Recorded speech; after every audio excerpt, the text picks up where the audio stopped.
आज की video poultry से जुड़े हर इंसान को देखना चाहिए। वो क्यों देखना चाहिए? क्योंकि हाल में जो पोल्ट्री के हालात हैं उसका एक लंबा जिक्र करने की जरूरत आप सबके सामने नहीं है। आज के हालातों की वजह से हर रोज कई फार्मर अपना फार्म बंद कर रहे हैं और वो इसलिए बंद कर रहे हैं, कहीं ना कहीं जागरूकता की कमी की वजह से। हम इन चीज़ों का समाधान इसलिए नहीं करवा पाते क्योंकि हमें यही नहीं पता कि उस समस्या के लिए जिम्मेवार कौन है। तो इसलिए मैं चाहूँगा इस वीडियो को आप सब लोग जरूर अंत तक जरूर देखें। मैं अजय नरवाल आप सबका बहुत बहुत स्वागत करता हूँ, हार्दिक अभिनंदन करता हूँ एग्योक न्यूज़ पर। आज हम बात करने वाले हैं एक सीसीआई की रिपोर्ट की, जो कई व्हाट्सएप ग्रुप्स में चल रही है और कई साथियों ने मेरे से भी बात इस चीज़ पे करने की कोशिश की। तो मैंने सोचा कि आप सब लोगों को इस वीडियो के माध्यम से सीसीआई की रिपोर्ट की जानकारी पहुंचाना बहुत ज़रूरी है। सबसे पहले तो हम ये जानते हैं कि सीसीआई क्या है। CCI competition commission of India है, जो कि मिनिस्ट्री ऑफ कॉरपोरेट अफेयर्स का एक पार्ट है। और मिनिस्ट्री ऑफ कॉरपोरेट अफेयर्स क्या काम करती है? मिनिस्ट्री ऑफ कॉरपोरेट अफेयर्स का मेन काम है कि जो कंपनियों का कॉरपोरेट कंपनियों का एडमिनिस्ट्रेशन है उसके साथ ये एंगेज रहती है। और कंपटीशन कमीशन ऑफ इंडिया का बेसिकली क्या काम है? उसका ये काम है कि जो कंपटीशन है उसको प्रमोट करना, एक तरीके से कंपटीशन को बढ़ावा देना, और कंपटीशन को बढ़ाने से किसी का शोषण ना हो जाए उस चीज का ध्यान रखना कंपटीशन कमीशन ऑफ इंडिया का काम है। तो कंपटीशन कमीशन ऑफ इंडिया में दो केस किए गए। टीआर चंद्रन जो नमक्कल के रहने वाले हैं, इन्होंने एक केस किया जो कि केस नंबर 9 2017 का था। उसके बाद मेनका गांधी के ग्रुप पीपल फॉर एनिमल्स ने एक केस किया एनईसीसी और एसीआईएल के खिलाफ। वो केस 2017 का केस नंबर 36 था। 25 जनवरी 2018 को इन दोनों केसेस को मर्ज कर दिया गया क्योंकि दोनों केस एनईसीसी के खिलाफ थे और एक केस एसीआईएल के खिलाफ भी था। अब हम यह जानते कि एसीआईएल क्या है। एसीआईएल है एग्रो कॉर्पेक्स ऑफ इंडिया। ये एक कंपनी है जो अंडे का प्रोक्योरमेंट करती है और ये कंपनी मैनेज की जाती है एनईसीसी के द्वारा। एनईसीसी जिसको कंट्रोल करता है वीएच ग्रुप, वेंकीज जिसको हम वेंकीज के नाम से जानते हैं। ये प्रोक्योरमेंट के साथ साथ और भी कई चीजें हैं जिनको देखता है। ये बीईपीए के नाम से अंडा एक्सपोर्ट करने का भी काम करता है। बीईपीए क्या है? बीईपीए है भारत एग प्रोडक्शन एसोसिएशन, जिसके माध्यम से ये एक्सपोर्ट भी करते हैं अंडे का। अभी तक हम सिर्फ जानते थे कि एनईसीसी रेट निकालता है, लेकिन ये जो कंपनी मैनेज की जा रही है एनईसीसी के द्वारा, वो अंडे की प्रोक्योरमेंट भी करती है। एनईसीसी का भी थोड़ा बैकग्राउंड हम जान लेते हैं। एनईसीसी अपने आप को एक चैरिटेबल सोसाइटी बताता है, रजिस्टर्ड सोसाइटी बताता है, और यह रजिस्टर मई 1982 में हुई। इसकी बेसिकली 3 टायर में इसको मैनेज किया जाता है। एक लोकल बॉडी है और लोकल बॉडी में क्या है कि 81 लोकल कमेटीज हैं, उसके बाद 28 जोन्स हैं, और उसके बाद जो मैनेजमेंट की एक एग्जीक्यूटिव बॉडी है। तो इस तरीके से ये मैनेज होती है और हर 5 साल बाद जो इनके जोनल कमेटीज हैं उनके इलेक्शन होते हैं। अब हम वापस आते हैं और उसकी बात करते हैं जो केसेस टीआर चंद्रन जी ने और पीएफए ग्रुप ने किए। तो उन केसेस में 25 जनवरी 2018 को इस कमीशन ने डीजी इन्वेस्टिगेशन की मांग करी। डीजी इन्वेस्टिगेशन में एक तरीके से मैसेजेस की, उनकी टेलीकॉन्फ्रेंसेस की जांच करने के लिए डीजी इन्वेस्टिगेशन की मांग करी। और डीजी ने कहा कि वो 4 मुद्दों पर इसकी इन्वेस्टिगेशन करेंगे, जिनमें सबसे पहला मुद्दा था क्या एनईसीसी रेट निकालता है। दूसरा मुद्दा, क्या एनईसीसी द्वारा निकाला गया रेट फॉलो किया जाता या इंप्लीमेंट होता है।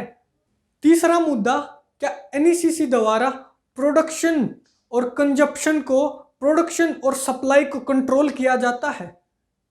और चौथा मुद्दा, जो एनईसीसी रेट निकालती है वो कोई गवर्नमेंट ऑर्गेनाइजेशन या कोई प्रोक्योरमेंट एजेंसी को प्रभावित करता है। इन 4 मुद्दों पर डीजी ने इन्वेस्टिगेशन करना शुरू किया। तो मुद्दा नंबर 1 प्रूव करने के लिए डीजी की इन्वेस्टिगेशन में क्या सामने आया वो मैं आप लोगों को बताता हूं। जो पहले मुद्दे की जांच में डीजी ने पाया कि जो एनईसीसी है वो 2009 से अंडे का रेट निकाल रही है और अपनी वेबसाइट के ऊपर छाप रही है। और उसके बाद ये भी डीजी ने अपनी इन्वेस्टिगेशन में पाया कि जो एनईसीसी रेट निकालती है वो अपने जो जोनल चेयरमैन बना रखे हैं, जो और जोनल चेयरमैन हैं उनकी साठगांठ से रेट निकलता है, ना कि डिमांड और सप्लाई के हिसाब से रेट निकलता है। यह बड़ी ही साफ वहां पे मेंशन है। तो इन सारी बातों को देखते हुए डीजी ने कंक्लूड किया मुद्दा नंबर 1 में कि ये उल्लंघन है सेक्शन 3 के सबसेक्शन 3 के सबसेक्शन ए का। तो एनईसीसी ने इस सेक्शन का उल्लंघन किया है, इस धारा का उल्लंघन किया है। अब मुद्दा नंबर 2 की जांच में डीजी ने पाया कि जो एनईसीसी है उसका रेट फॉलो होता है। बेसिकली उसको इसी चीज की मुद्दा नंबर 2 में जांच करनी थी कि जो एनईसीसी द्वारा रेट है क्या वो फॉलो होता है या फिर इम्प्लीमेंटेशन है उसकी या नहीं। तो मुद्दा नंबर 2 में ये चीज पाई गई बी राजेंद्र की स्टेटमेंट से, जो कि 2013 से एनईसीसी की एग्जीक्यूटिव कमेटी के मेंबर हैं। और B Rajendra ji Sun Foods and Feeds के पार्टनर हैं और ये 2013 से एनईसीसी के एग्जीक्यूटिव कमेटी के मेंबर हैं। उनकी स्टेटमेंट से डीजी ने जांच में ये पाया कि एनईसीसी द्वारा जो रेट जारी किया जाता है उसके ऊपर ये बातें कही गई हैं कि जो इनसे कम रेट में माल बेचेगा अपना, उन किसानों के ऊपर जुर्माना लगेगा और ये सख्त निर्देश दिए जाते हैं उनके जोनल चेयरमैनों को। ये उनकी स्टेटमेंट से डीजी ने कंक्लूड किया कि जो एनईसीसी द्वारा रेट है ये रेट इम्प्लीमेंटेशन भी होता है और फॉलो भी होता है इसका। और इसी की वजह से ये भी सेक्शन नंबर 3 के सबसेक्शन 3 का सबसेक्शन ए का उल्लंघन है। मुद्दा नंबर 2 से भी ये चीज एक तरीके से सबके सामने आई। अब बात करते हैं मुद्दा नंबर 3। मुद्दा नंबर 3 की जांच ये करनी थी कि क्या एनईसीसी जो प्रोडक्शन और सप्लाई को प्रभावित करती है। तो उसमें डीजी ने अपनी जांच में 2-3 चीजों को रखा। जैसे पहली चीज थी अर्ली बर्ड कलिंग। जो बर्ड की है वो एनईसीसी एक तरीके से ये स्टेटमेंट्स देता है कि अर्ली बर्ड कलिंग हो जाए, कि अपना जो कल बर्ड है वो जल्दी फार्मर्स निकाल दें। अनुराधा देसाई जी ने 5 जो मेन प्रोडक्शन सेंटर हैं उनको एक ईमेल किया। उसमें बरवाला, होसपेट, विजयवाड़ा, नमक्कल, हैदराबाद इन जोनल चेयरमैन्स को ईमेल किया गया और ईमेल में ये लिखा गया कि आप किसानों को ये बताओ, ये समझाओ कि जो कल बर्ड हम निकालते हैं वो 72 वीक्स का निकालते हैं, तो इसको 72 से हटा के इसको 65 का करो, 65 के बारे में लोगों को बताओ। ये ईमेल करी गई 26 फरवरी 2015 को। और एनईसीसी के एक एम्प्लॉय मिस्टर बाला सुब्रमण्यम, उनकी एक ड्यूटी लगाई गई कि जो कल बर्ड हैं नमक्कल में जितने व्हाट्सएप ग्रुप्स वगैरह हैं वहां पे कल बर्ड का रेट बढ़ा दिया जाए। तो मैं आपको बताता हूं, नमक्कल में कल बर्ड का रेट बढ़ाकर 21 मार्च 2019 को 53 से 59 कर दिया गया, 53 रुपए से 59 रुपए कर दिया गया। और वही रेट 23 मार्च 2019 को 64 रुपए कर दिया गया, ताकि लोग कल बर्ड अपना बेचें और नया बर्ड जब डालें तो उससे एक तरीके से वेंकी के बर्ड वो डालें। अब अर्ली कलिंग के साथ दूसरा फैक्टर था कोल्ड स्टोरेज का। कोल्ड स्टोरेज के माध्यम से कैसे प्रोडक्शन और सप्लाई को इफेक्ट कर रहा था एनईसीसी। ये डीजी ने अपनी जांच में बताया। कोल्ड स्टोरेज में एसीआईएल के साथ, एसीआईएल के बारे में हमने पहले जाना, लेकिन अब यहाँ पे एक और नई ऑर्गेनाइजेशन आ जाती है जो कि एक तरीके से मैनेज की जाती है एनईसीसी की मैनेजमेंट के द्वारा ही, और जिसकी मैनेजमेंट है वेंकी ग्रुप की मैनेजमेंट ही, वो आ जाती है एआईपीडीएस करके, all India poultry development services limited company, जो कि कोल्ड स्टोरेज की फैसिलिटी प्रोवाइड करती है। तो कोल्ड स्टोरेज की फैसिलिटी प्रोवाइड करने से लोग क्या है कि एसीआईएल के माध्यम से प्रोक्योरमेंट करके वहां पे कोल्ड स्टोरेज में अंडा एक तरीके से स्टोर करने का काम करते हैं। दूसरा, चेक पोस्ट बनाए गए कोलकाता की मार्केट का रेगुलेशन करने के लिए। ये एक राजमुंदरी में एक मीटिंग हुई 6 अगस्त 2015 को। उसमें एक तरीके से चेक पोस्ट बना के और एक तरीके से कोलकाता की मार्केट को और वहाँ की बाउंड्रीज पे चेक पोस्ट बनाए गए, और वहाँ पे जो माल सप्लाई हो रहा था उन चीज़ों को ऑब्जर्व करने के लिए, उन चीज़ों को रोकने के लिए, उन चीज़ों को प्रभावित करने के लिए। और एसीआईएल के माध्यम से भी इन्होंने अपनी एक तरीके से सप्लाई को प्रभावित करने का काम किया। एसीआईएल प्रोक्योरमेंट करता, एआईपीडीएस एक तरीके से उसको कोल्ड में स्टोर वगैरह करता, और जिससे एक तरीके से सप्लाई इफेक्ट होती। और उसके बाद डीजी ने अपनी जांच में पाया कि ये जो सप्लाई को इफेक्ट करना सेक्शन नंबर 3 के सबसेक्शन 3 का सबसेक्शन बी का उल्लंघन है।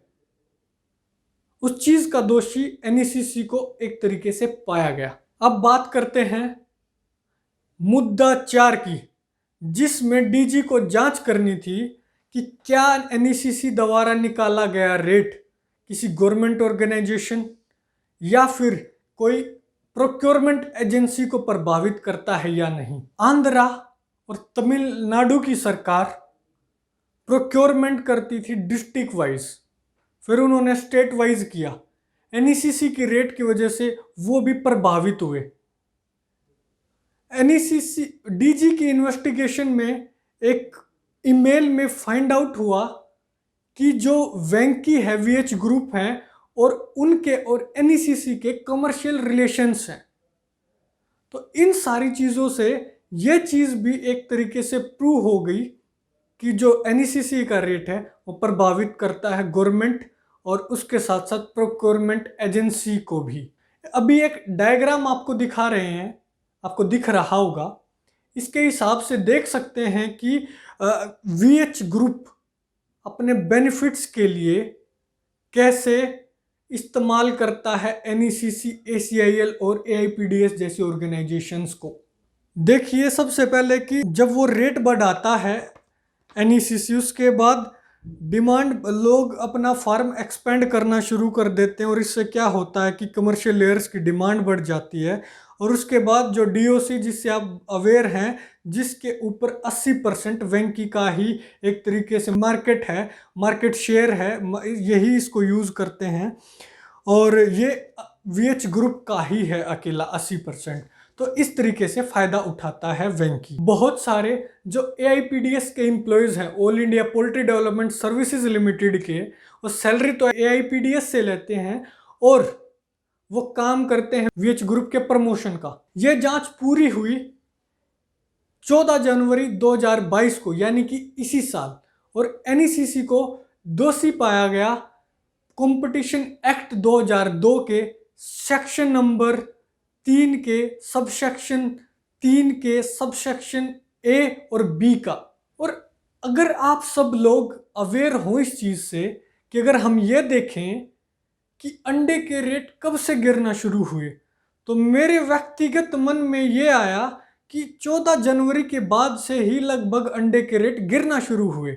अगर आप बात करेंगे जो जहाँ पे नेक का रेट थोड़ा स्ट्रिक्टली फॉलो किया जाता है, साउथ साइड की, हैदराबाद, नमक्कल और कुछ इन एरियाज़ की, यहाँ पे आप देखेंगे जो 14 जनवरी को आज तक रेट था वो हाईएस्ट रेट था, और उसके 14 जनवरी के बाद 15, 16, 17, 18 इन 4 दिन रेट कांस्टेंट रहा, और उसके बाद से जो रेट उस दिन था वो रेट आज तक भी हम टच नहीं कर पाए हैं। इसको आप क्या समझते हैं कि केस में दोषी पाए जाने के बाद भी एनईसीसी ने लगातार 4 दिन रेट कांस्टेंट रख के अपने रेट गिरा दिए और वो आज तक टच नहीं कर पाए हैं। तो एक तरीके से इस चीज को आप देखिए, इस चीज को आप कैसे समझते हैं। इन चीजों की जागरूकता ही हमारी इन समस्याओं का सबसे पहला समाधान का सबसे पहला कदम है। जैसा कि मैंने एक वीडियो पहले भी निकाली थी, वहां पे मैंने बात की थी, वो वीडियो भी आप जरूर देखिएगा, जिसमें मैंने बात की है कि रेट में फ्लक्चुएशंस के कारण क्या हैं। वहां पे मैंने उनकी बात की थी कि जिनका कभी व्हाट्सएप ग्रुप में जिक्र नहीं होता है, हम सिर्फ जिक्र करते हैं ट्रेडर का जो हमसे डायरेक्ट खरीदता है, लेकिन हम रूट कोज इस चीज की नहीं पकड़ पाते कभी भी, इसका मूल कारण क्या है आज तक नहीं पकड़ पाए। तो मैंने उस वीडियो में बोला था कि कुछ इनविजिबल लोग जिनका कभी ना तो कैमरा के सामने जिक्र होता है, ना किसी व्हाट्सएप ग्रुप में जिक्र होता है, वो लोग एक तरीके से रिस्पॉन्सिबल हैं इस चीज़ के। और वो लोग निकल के आए हैं ACIL, जो कि प्रोक्योरमेंट करता है अंडे की और BEPA के नाम से एक्सपोर्ट भी करता है। और दूसरा AIPDS, all India poultry development services limited, ये क्या करती है, ये सर्विसेज प्रोवाइड करती है लाइक कोल्ड स्टोरेज। और एक है NECC जो रेट निकालने का काम करती है। हमें लगता है सिर्फ वो रेट निकालते हैं, लेकिन आप देखोगे कि इन तीनों की टॉप मैनेजमेंट जो है वो एक ही है, और ये सारे काम करते हैं एक तरीके से, कंट्रोल किए जाते हैं वेंकी ग्रुप के द्वारा, VH ग्रुप के द्वारा। तो हम इस चीज को समझ लें कि फायदा उठाने के लिए मुखौटा किसी और चीज का पहन रखा है और दिखाया कुछ और जा रहा है, पीछे पर्दे के पीछे हो कुछ और रहा है। तो सबसे पहले अगर हम समाधान इस चीज का चाहते हैं, ओवर प्रोडक्शन बोलना, डिमांड एंड सप्लाई बोलना है, तर्क पता नहीं, जो लोग रेट निकालते हैं रीजनल एसोसिएशंस के, वो पता नहीं ये तर्क कहाँ से ले आते हैं कि ओवर प्रोडक्शन है, डिमांड एंड सप्लाई की वो बात करते हैं, जबकि उनके पास तो कोई आंकड़े ही नहीं होते। तो ये हमारी जागरूकता, हमारा इस चीज को जानना पहला कदम है हमारे समाधान की तरफ। इस वीडियो को शेयर करें सब लोगों के साथ कि ताकि वो भी इस चीज को अवेयर हों। मुझे भी बहुत समय लगा, 85 पेजों की ये रिपोर्ट थी, सारी पढ़ के एक तरीके से पूरा DG की इन्वेस्टिगेशन आप सब लोगों के सामने लेके आने के लिए। हम लगातार प्रयासरत हैं कि आप सब लोगों का एक तरीके से भला हो। आप सब लोग जो आज हमारे फार्मर किसान भाई फार्म बंद करने पे मजबूर हैं, वो फार्म बंद ना हो। तो मैं बार बार इस चीज को बोल रहा हूं कि हमारी जागरूकता हमारे समाधान की तरफ पहला कदम है।